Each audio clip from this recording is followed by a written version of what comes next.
Aquí les dejo un dato curioso.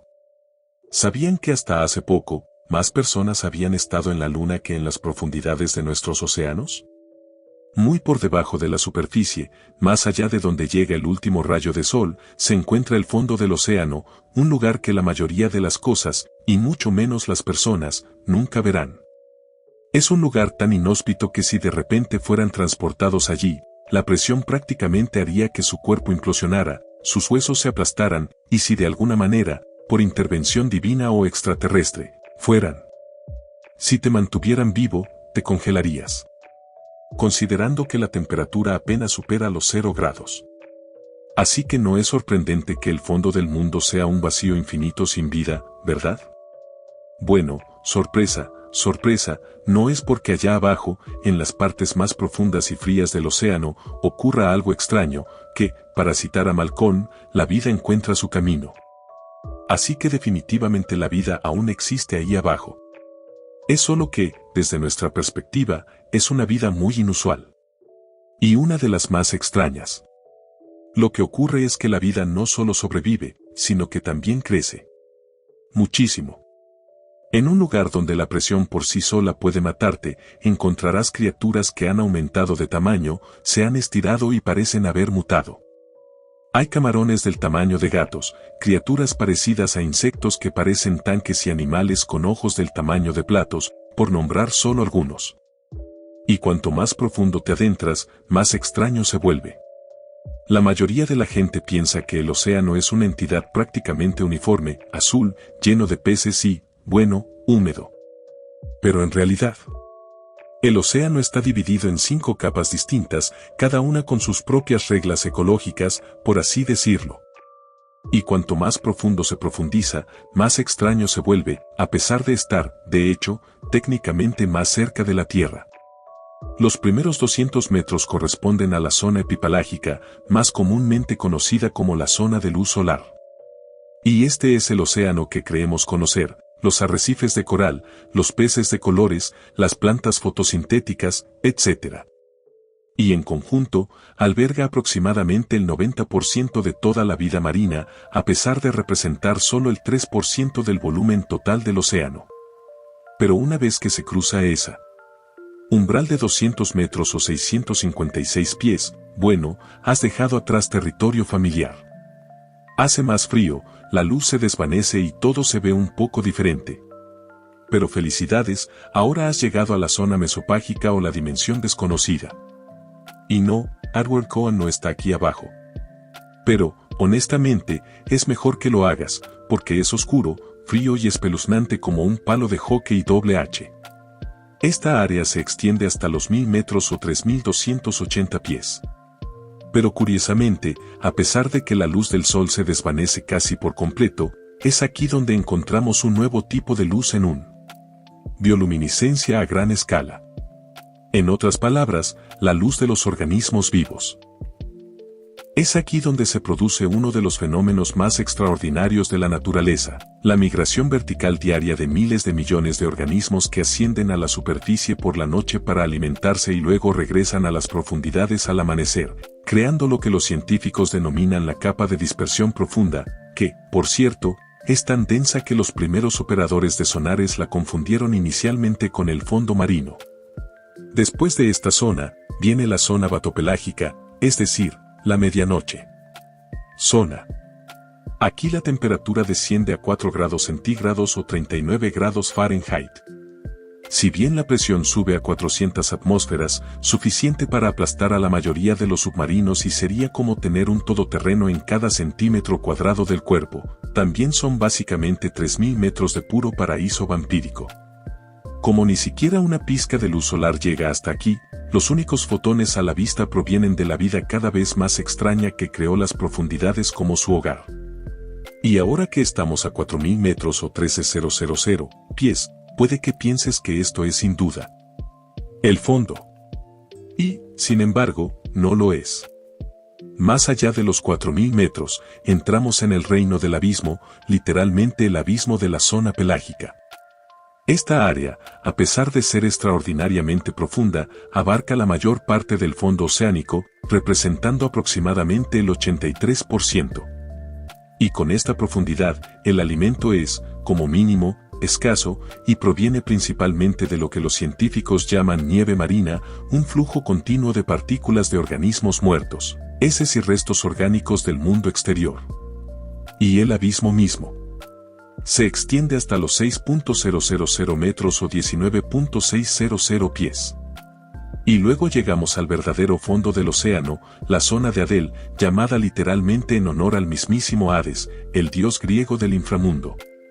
En el inframundo, abarca todo lo que se encuentra más allá de la divisoria de los 6.000 metros o 19.600 pies, desde los bordes de los taludes continentales hasta las fosas oceánicas más profundas. La fosa de las Marianas, la fosa de Tonga y la fosa de Kuril-Kamchatka, por nombrar algunas, son las zonas más profundas del mundo, con casi 11 kilómetros o 6,8 millas bajo la superficie, lo que, para colmo. Eso, en perspectiva, es más profundo que la altura del monte Everest. Y en el fondo de la fosa de las Marianas se encuentra el rey de todos, el abismo Challenger, que se encuentra justo a esa profundidad máxima, donde la presión supera las 1000 atmósferas o más de 14.000 libras por pulgada cuadrada. En otras palabras, el equivalente al peso de un rascacielos entero presionando contra una sola área del tamaño de una persona. Y la temperatura es agradable y fresca, justo por encima del punto de congelación. Y aunque sabemos lo rápido que nos aplastaríamos aquí abajo o cuán hace frío, la verdad es que no sabemos mucho sobre lo interesante que es este lugar. Eso es porque apenas lo hemos visto. La mayor parte de nuestro conocimiento de las profundidades proviene de viajes no tripulados aquí, junto con unas pocas expediciones tripuladas de alto riesgo, siendo la primera de ellas la Trieste en 1960. Y digamos que fue a la vez aterradora y poco esclarecedora. Sin juego de palabras. Básicamente consistió en arrojar un barril de acero a la fosa de las Marianas con 2 hombres dentro. El oceanógrafo suizo Jaco Pequard y el teniente de la Marina estadounidense Don Walsh. Al descender, una de sus ventanas se rompió debido a la presión, pero lograron llegar al fondo, permaneciendo allí 20 minutos mientras reportaban crujidos y tensión en el barco. Y luego volvieron a subir. Así que, sinceramente, fue un poco tranquilo, pero aterrador. Y lo más destacable de esta inversión histórica no fue lo que ocurrió, sino lo que no ocurrió después. Porque nadie regresó al abismo Challenger durante más de 50 años. Los desafíos técnicos eran simplemente abrumadores, el riesgo demasiado alto y, supuestamente, los resultados científicos se consideraron limitados en comparación con el extraordinario coste y el peligro. De hecho, fue solo en 2012 que James Cameron, sí, ese James Cameron, realizó una inmersión en solitario en las profundidades del Challenger, tardando más de 2 horas en descender. Y describió el fondo como extraño, monótono e increíblemente silencioso, casi como un lugar árido y desolado. Avión lunar. Sin embargo, desde entonces, se han producido inmersiones y buques mucho más notables. Siendo sinceros, la mayor parte de la exploración en aguas profundas, tanto hoy como en el pasado, se realizó mediante vehículos operados a distancia, ROV, por sus siglas en inglés, como el Keiko de Japón, el Victor 6000 de Francia o el Narius, que implosionó bajo presión en 2014 mientras exploraba la fosa de Curatic. Y eso fue solo a 9.900 metros, 32.000 pies. Así que no es el fondo. Y sirve como recordatorio de lo hostiles que son las condiciones en las profundidades. Océano.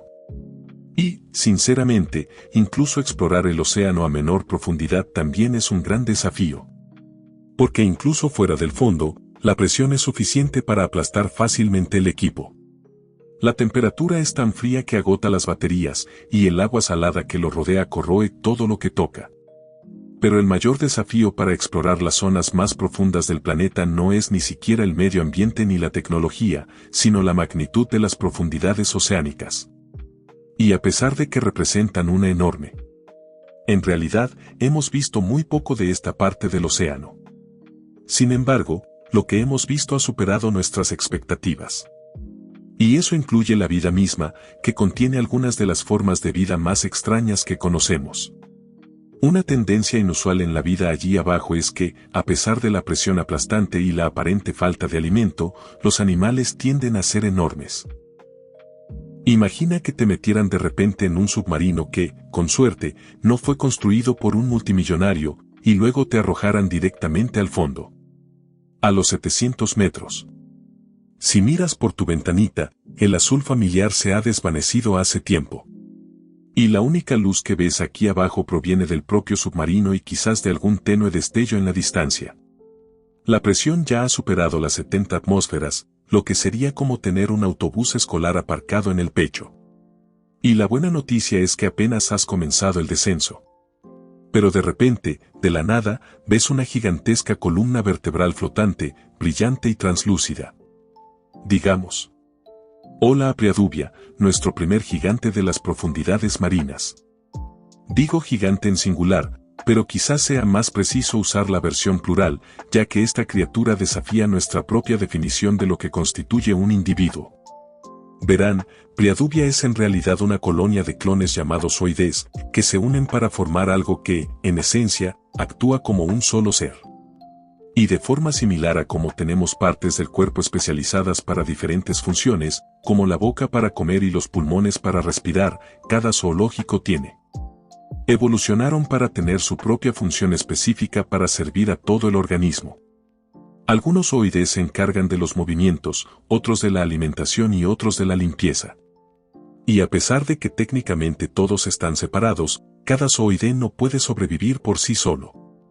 Deben depender unos de otros para sobrevivir y así formar una sola entidad. ¿Y qué entidad es, en cierto modo, ser uno de los animales más grandes de la Tierra? Bueno, al menos uno de los más largos, con el más largo jamás encontrado, que se extiende más de 45 metros. Lo que significa que es más largo que un ballena azul, qué locura pensarlo. Aquí tenemos una criatura más larga que una maldita ballena azul. Y, sin embargo, la mayoría de la gente nunca ha oído hablar de ella. Y, sin embargo, a diferencia de una ballena azul, simplemente se desplaza silenciosamente por la oscuridad, arrastrando sus largos zarcillos bioluminiscentes como telarañas de aguas profundas. Y estos zarcillos o tentáculos están llenos de unas cosas llamadas neumáticos, que es lo mismo que tienen las medusas y que usan para picar y paralizar a sus presas, que es exactamente para lo que los priubi los usan. Bueno. Se alimenta de cosas como vida marina gelatinosa, pequeños crustáceos y posiblemente peces pequeños. Pero, afortunadamente para nosotros, el submarino no forma parte de su dieta. Y así seguimos adelante. Al llegar a los 1000 metros o 3280 pies, nos encontramos completamente en la zona Beato-Pelagic, la zona de medianoche. Es aquí, en esta noche perpetua, donde podríamos encontrarnos con uno de los fantasmas más esquivos del océano, Stygiomedusa gigantea. Acertadamente apodada la medusa fantasma gigante, esta enorme medusa es casi un mito por su rareza. Desde su descubierto en 1899, los humanos solo lo han visto unas 110 veces en 110 años. Lo cual es una locura, porque como bien lo dice su nombre, este animal no es poca cosa. Su campana, es decir, la cabeza, se podría decir, mide 1 metro de ancho, lo cual es impresionante, pero son sus brazos los que son realmente extraños. Y digo brazos en lugar de tentáculos porque en realidad no tiene tentáculos, por así decirlo. En lugar de eso, solo tiene 4 enormes brazos orales que se extienden hasta 10 metros de largo y fluyen detrás de él casi como una cortina carmesí fantasmal. Y así, sin tentáculos, no tienen aguijón. Así que te preguntarás, ¿cómo se alimenta entonces? Y aquí está la parte realmente espeluznante. Básicamente, usa sus brazos para engullir completamente a sus presas como una red viva. Y eso es bastante extraño. Pero lo realmente impactante es que esta criatura aparentemente delicada y gelatinosa es en realidad uno de los depredadores invertebrados más grandes de las profundidades marinas, compitiendo directamente con calamares e incluso ballenas por el alimento.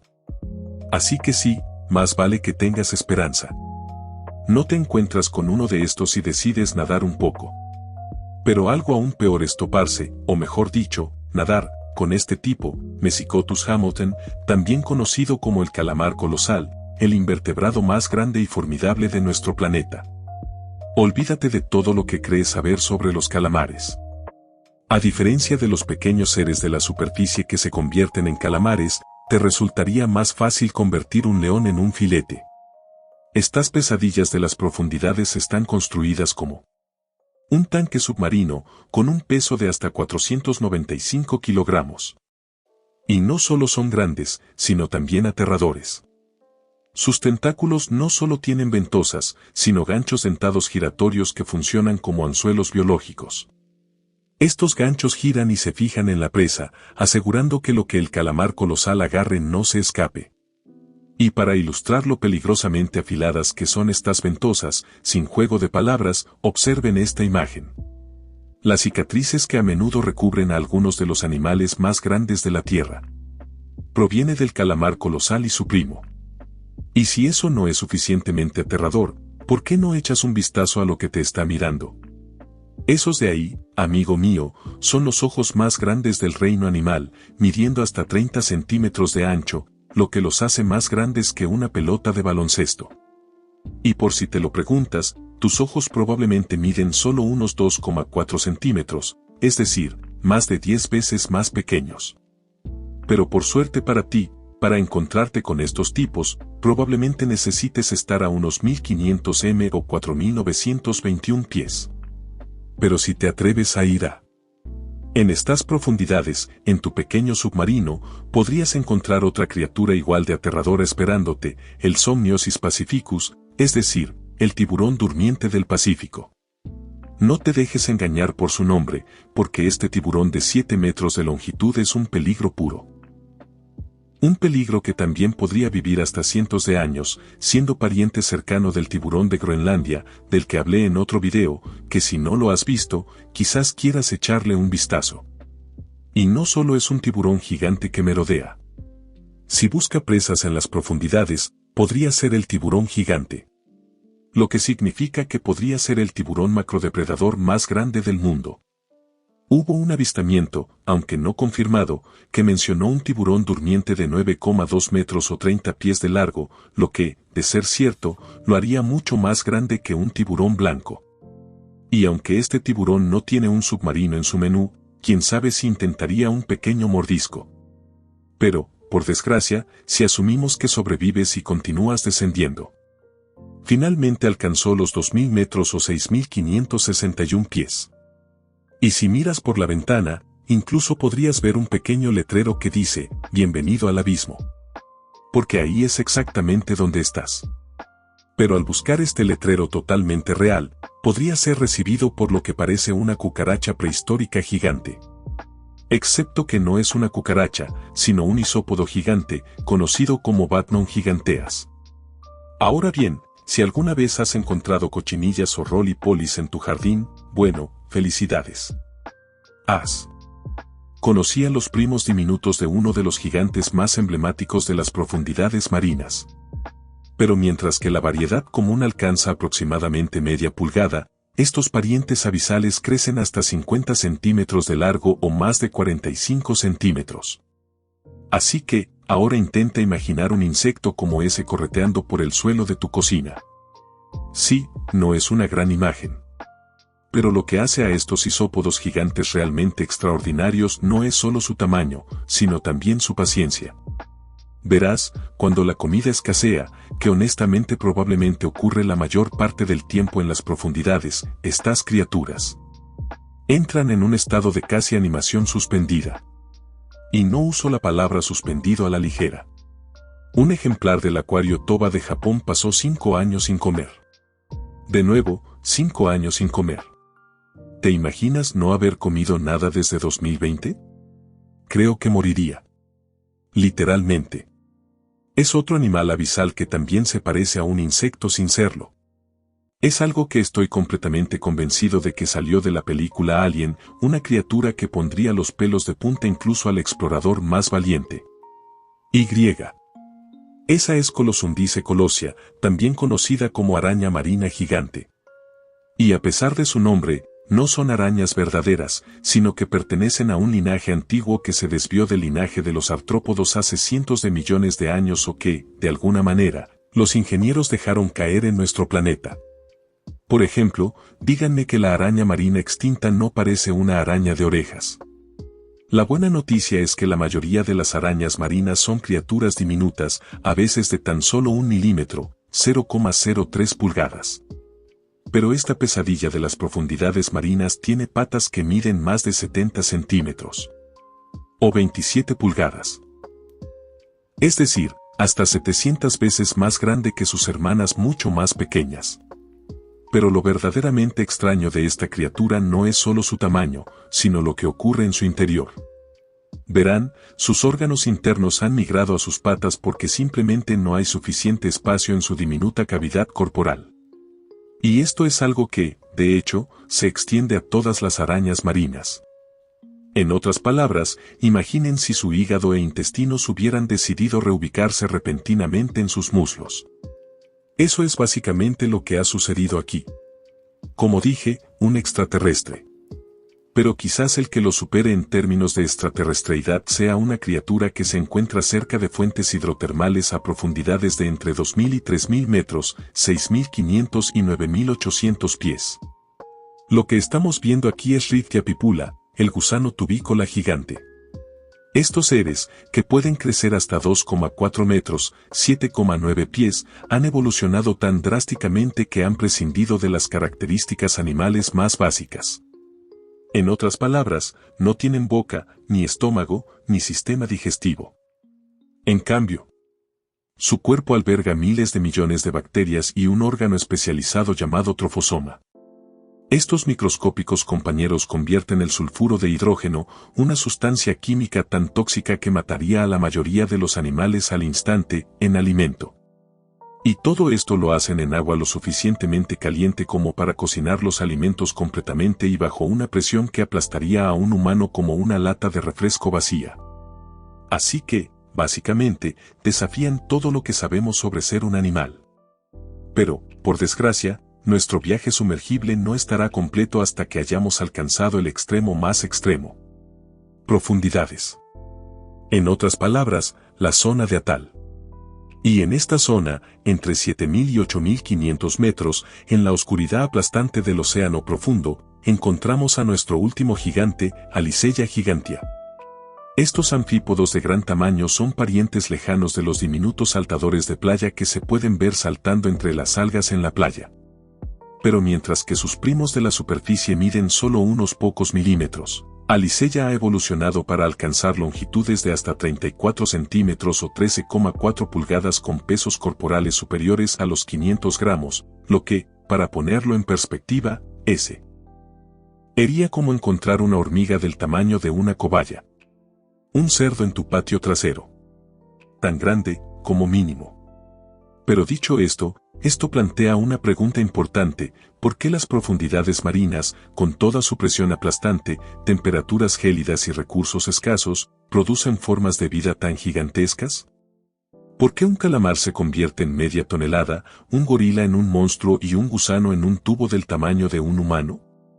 Bueno, como la mayoría de las cosas en la naturaleza, no hay una única respuesta, solo un montón de respuestas bastante convincentes. La temperatura es nuestra primera sospecha. En las profundidades. Hace frío, normalmente entre 2 y 4 grados centígrados, 35 y 39 grados Fahrenheit. Por lo tanto, para los animales de sangre fría, las temperaturas más frías ralentizan drásticamente su metabolismo. Y esta ralentización metabólica les permite crecer más lentamente durante vidas mucho más largas. Así que, básicamente, en lugar de brillar con intensidad y rapidez como sus parientes de aguas poco profundas, se toman su tiempo. Y además, la escasez de alimento juega otro papel crucial. Porque en las profundidades marinas no hay ningún refrigerio conveniente que esté a la deriva cada pocos minutos.